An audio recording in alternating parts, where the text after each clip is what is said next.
Shannon K. Dunn is an award-winning actor, writer, and producer with over 35 years in the entertainment industry. She has created feature films, TV shows, and innovative vertical microdramas.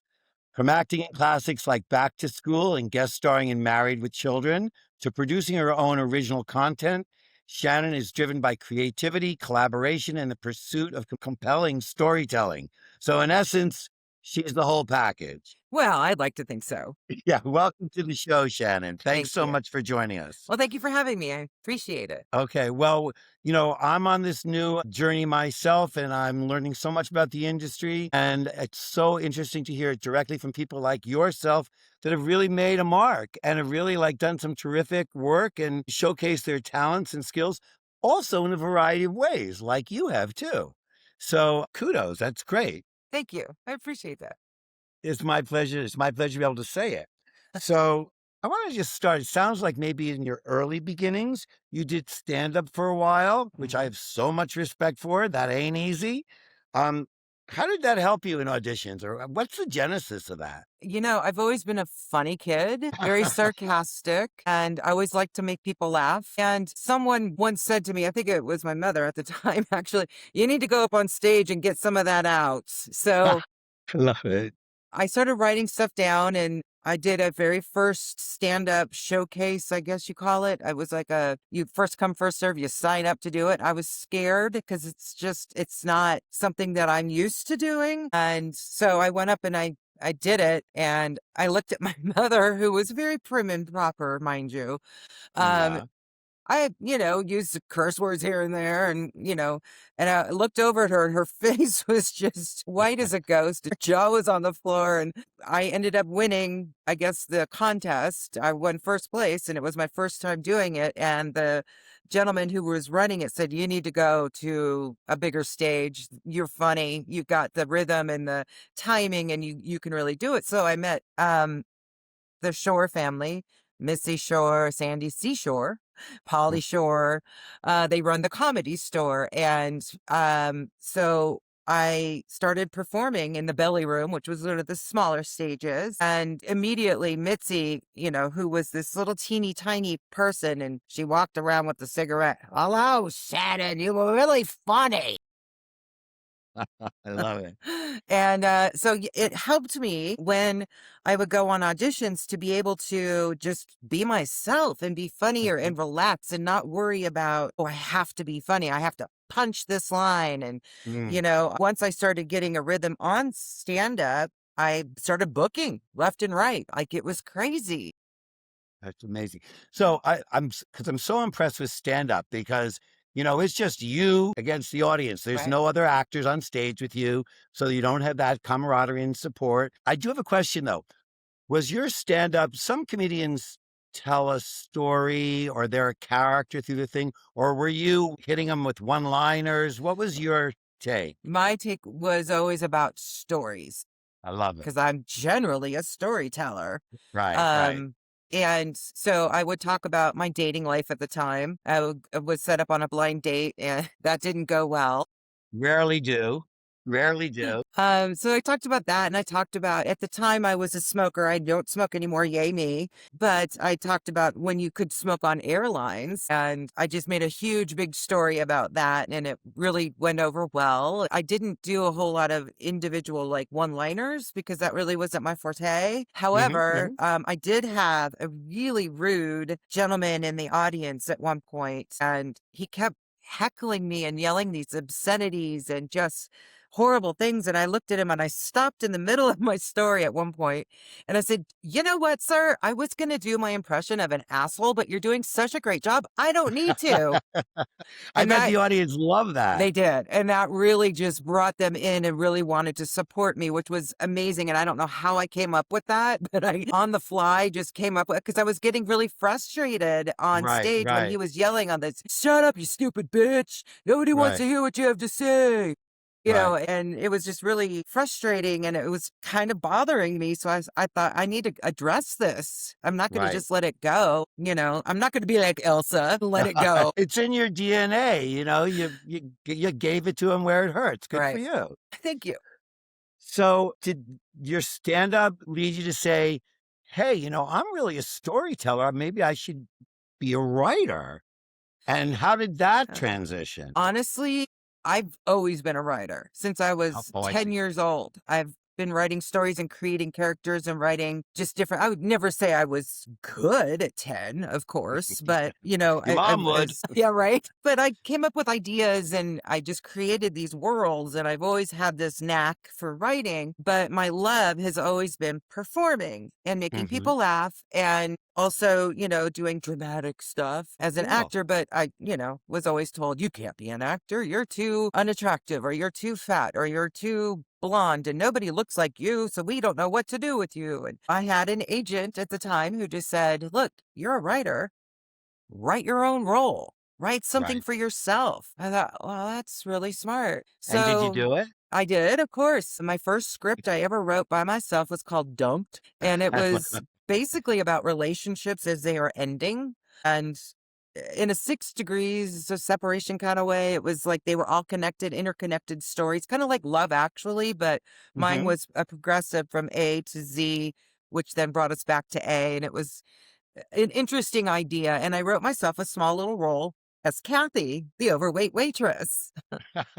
And I thought, well, I'm going to just see what happens. So I sent it to a friend of mine who happened to be a producer in a production company. And I said, would you mind telling me if this is even worth pursuing and what should I do? And she had a big yellow pad and said, I have a pen and a paper and I plan on writing a lot of notes. And she called me because this was a long time ago, and said, I had a whole yellow pad of paper to write down a bunch of notes to give you. She's like, and I wrote one thing, we need to do this. That's fantastic. I I love it. know. Isn't that cool? We didn't do it, but it was still cool that she thought she could. Right. Well, there's a lot of things out there, very creative, passionately created, and it's not easy. And in today's market, especially, it's very challenging. Whether Hmm. you're the big studio or whether you're the, small $1 to $3 million indie film or somewhere in between or somewhere a Exactly. little less. It's Yep. it's a tricky marketplace. Absolutely. So is anything you've ever written been produced or anything you'd like to discuss? Or Yeah, absolutely. great. I have a Christmas film that I co-wrote with my writing partner. It's out right now. I think it's like one of the top Tubi recommendations. Well, It's I'm on called Tubi, so I'm gonna search it tonight. Okay, it's called Christmas Romance at the Roanoke Ranch. And Cool. the funny thing is, my writing partner and I had written it as Christmas at the Devon Ranch. So we wrote this incredibly beautiful script about horses, therapy horses on a ranch, and kids that come in that have ADHD or are troubled youth, and they have therapy horses that sincerely help these kids Mhm. in their lives. And we did a lot of research on that. And there's a ranch here in Colorado that I found, and there's one out in LA that I also visited. And they just really help these children and these youth to in therapy of some sort. So we decided to write a Christmas story around a therapy ranch with horses. And we wrote it and we both loved it. And we thought, oh, this is really a sweet story. It's not your typical romance story, but it was an interesting idea. So we sent it off to a producer in Michigan who was looking for Christmas stories on a ranch, of all things. Oh, wow. And Who he knew? immediately wrote us back and said, I want to give you guys a contract. I want to produce this. And he then hired all the actors and did all the work and shot it and filmed it, distributed it, and it's now available. So Congratulations. thank That's no you. small feat. That was the most Now, recent one. Yes. that sounds pretty touching. I had a Yeah. friend who did equine therapy, coincidentally, in Colorado. Really. But that's a little so you've got a dual track here. You've got your comedy and then you've got this tender side Mhm. that was not known to me before. Right. So is that a passion with you or for disabled persons or love Um, lost or Personally, I like stories that are different. Don't watch like watching shows or movies or TV shows when I'm like, oh yeah, that's gonna happen. right, Or, they're gonna kiss. right. That's not entertainment. Oh, That's and predictable. I personally don't like watching that stuff because I know what's gonna happen. So I like to write stories and watch stories that are unique and a little bit Hmm. out of the box from what you would expect. So, Okay. for example, Dumped, my first script, is not normal. There is no protagonist. There's no plot points. It does not follow Save the Cat. It doesn't have, act one, two, and three broken down. It's very different. It's a unique project, and I prefer to watch stuff like that personally. Right. And I think the public does too. So I have to ask, because the rule of thumb in the industry is there's the script that's written, the script that's filmed, and the script that's produced after editing. Mhm. Were you happy with the final product? Was it true to your initial vision and message, or were liberties taken that surprised you or enhanced it? Or how did you feel about the end product? I'm smiling. Okay. It's Okay. I'm always disappointed when people take creative liberties with Right. something I've written. For example, and I'm not dissing anyone by any means, but we write G-rated for Christmas type films.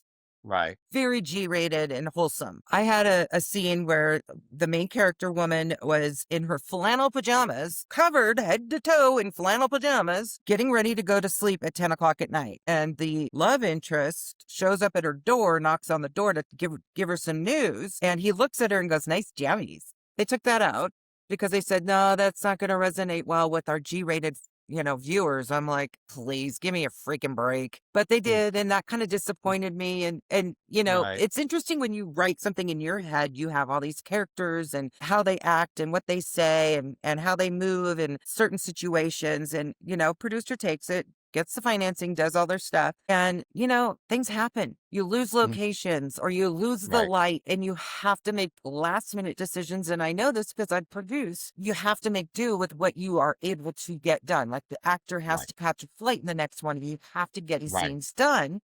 You Right. have to improvise. And I Right. understand that. So when I see a film I've written translated onto screen with stuff that I'm like, whoa, whoa, whoa, Right. what happened? Sometimes it's just the facts on the ground. Now, I know it's not common that the writers have a say in casting. Sometimes a film director, the producer might invite the writer just to sit in, but I think historically that's a Yeah. courtesy. At the end of Unfortunately. the Yeah, you're right. Yeah, yeah, it's sad. But at the end of the day, did the actors bring justice to the roles the way you had envisioned them when you wrote them? I'm going to say this without trying to sound like a bitch. I'm a union actor, SAG-AFTRA member, 30 years plus. I only do projects that are SAG-AFTRA contractually agreed upon. I have no say whether someone does their film with SAG-AFTRA actors or not. So if you choose to use non-union actors, it's going to show in the way that actors perform. Right. If I had my druthers, ooh, that's a good word, I would ask to be involved. But I've had scripts where I've sold and I've put in my contracts, you must follow the exact descriptions of the characters. Like I had a Latina family in this one little short script that I wrote. And I said, it's very important to me that they're Latina because I don't necessarily want to have it all just be white people just because I'm white. Right.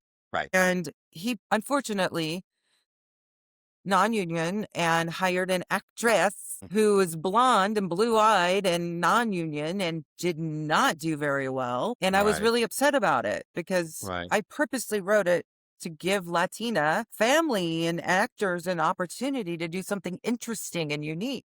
Right, right. I had a friend recently wrote and produced a short film. It's terrific. It's doing the film circuits now.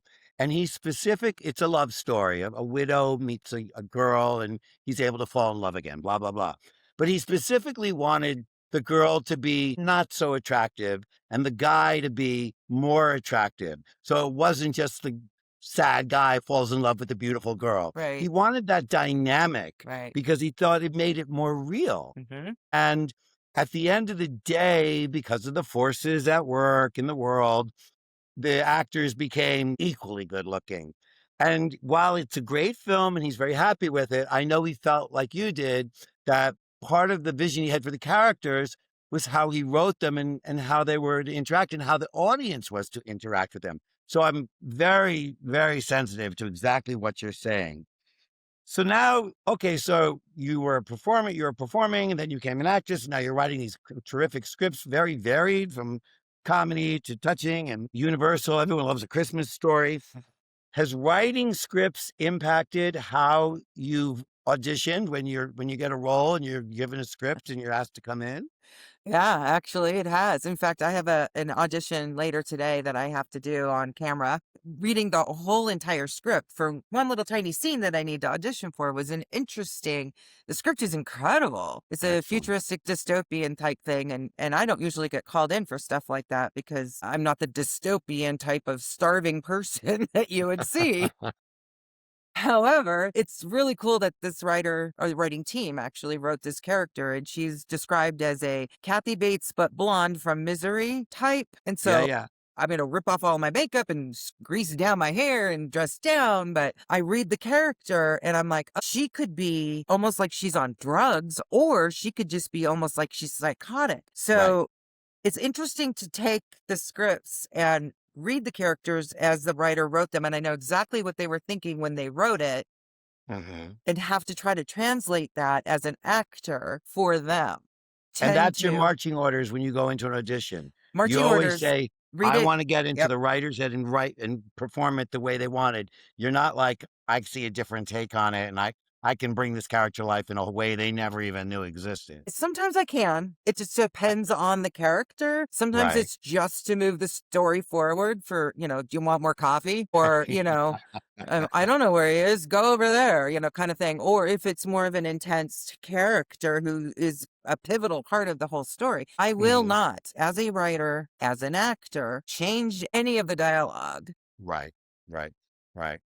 Rule number 1. I mean, it's usually word for word as far as I'm concerned. Now, there may be a moment when I forgot to say the end instead of like it's end. Right, right, right, I don't think anyone's going to ding me for that, but I'm certainly not going to change their dialogue just because right, I have my own opinions about their dialogue. right.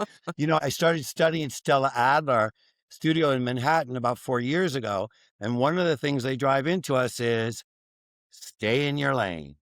You're the actor. Stay in your lane. They Yep. don't need your writing kudos. They don't need your directorial input. Just stay in your lane and Yeah. you'll do fine. And and I'm new, so I'm really staying in my lane. I want to ask you because it's so clear that you're got the DNA for comedy, but I noticed in the producer's notes that it says that you've actually probably done more dramatic work than comedic work.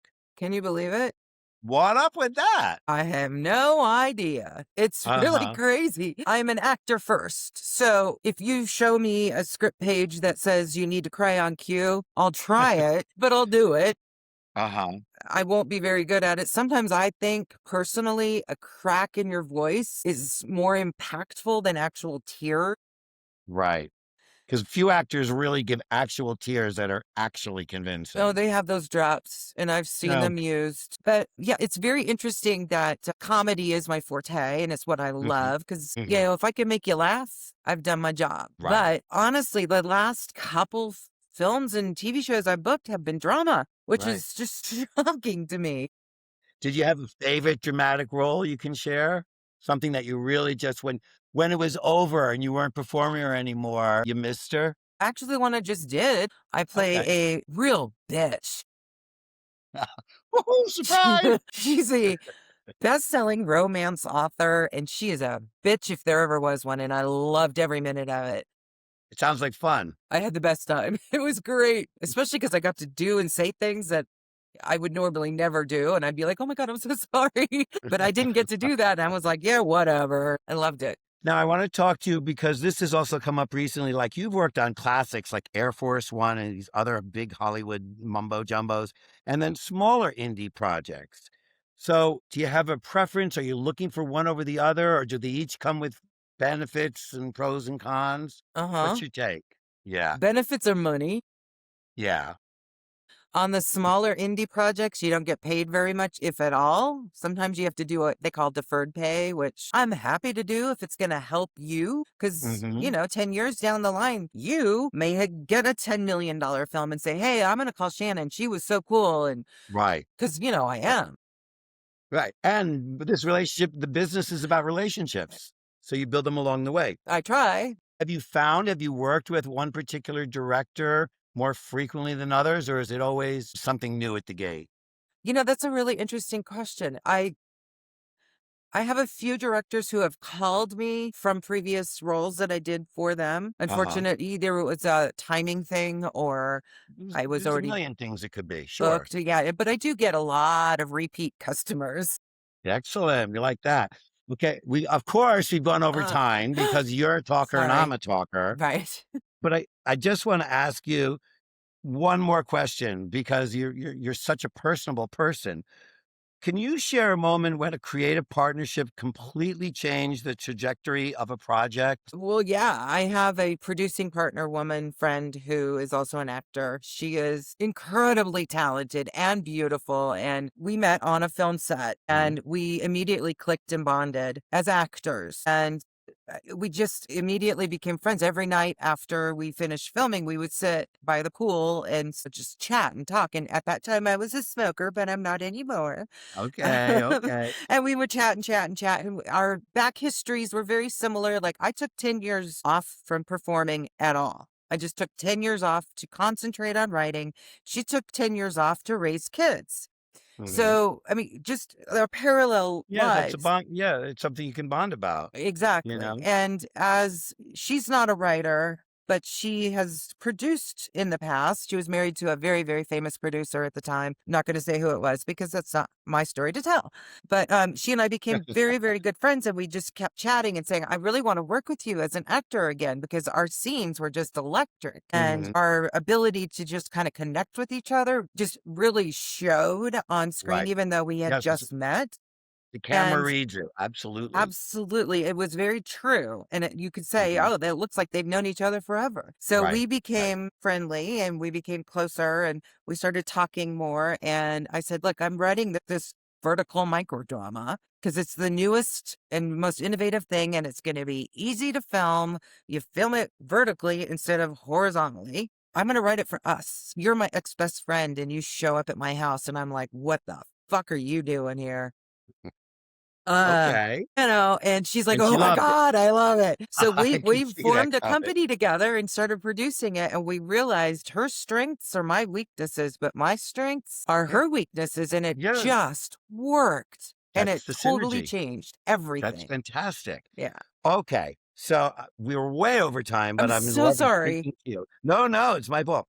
So if a young actor like me, metaphorically speaking, young actor, or a writer asked you for one piece of advice to break into Hollywood without compromising who they are, what would you tell them? Acting is not a choice. It's something you either have to do or you will be miserable. Know Right, that. right, Don't listen to someone who doesn't know what the hell they're talking about. right, Train, train, train, train, learn how to act. right, You may love it, but it doesn't mean you know how to act. There is right, so many different things from studying with Stella Adler. There is so much that you don't know. You right. have to learn all the terms, the slate, back to one, hit your Mhm, mark. That's a cut. That's a wrap. What's a martini shot? Do you know? mhm, No, because you mhm. haven't trained. Train, train, Right, train, train, train. And right, then I would say just join. There's a bunch of Facebook groups and Instagram companies and just different places that give you the opportunity to learn that I would join and learn about and see, if they have over 100,000 members, it's pretty good. right. That's Just great advice. that's what I And would I gotta say. say, it parallels what my favorite coaches at Stella have told us. Train, train, train. You can always learn a deeper you, a newer way. Everything you said is what I've been being drilled into me in my short period in the industry. And hearing it from you, okay, you've lived it. So it's been a delight having you here. Thank you so And much. I am definitely going to go on to Tubi and look for the Christmas Carol in Toboggan You Land. go ahead and look for that. It's not the one I wrote, but go ahead. Okay. Christmas But Romance at the Roanoke Ranch. there we go, there we go. And of course, I'm gonna follow you. Now, are you on Instagram as I'm well? on all the socials, Instagram, LinkedIn, Facebook. Okay. I'm not on X anymore. I deleted that account because I never used it.